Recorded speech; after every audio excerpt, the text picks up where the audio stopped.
Nous avons été invités par le président de la CENI pour un échange, comme vous le savez, dans le cadre du processus électoral en cours.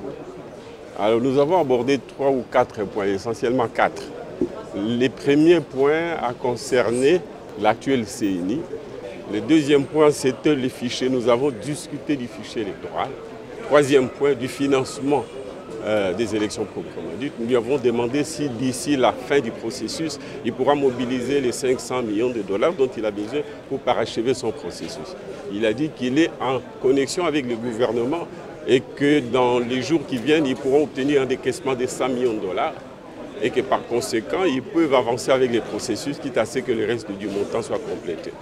Nous pensons que cette façon de faire n'est pas crédible et nous pensons qu'il faut faire pression, nous l'avons dit. Voilà l'essentiel de ce que nous avons discuté. Nous avons dit que les processus tels qu'ils ont commencé, si nous pouvons avancer dans les contacts, dans les discussions pour que l'opinion de l'opposition, et je pense que c'est en train d'être le cas, soit prise en compte pour l'amélioration du processus, ce serait une bonne chose. Et il nous a dit que le processus de contact entre la CENI et les différentes parties prenantes vient de commencer et que ça allait continuer.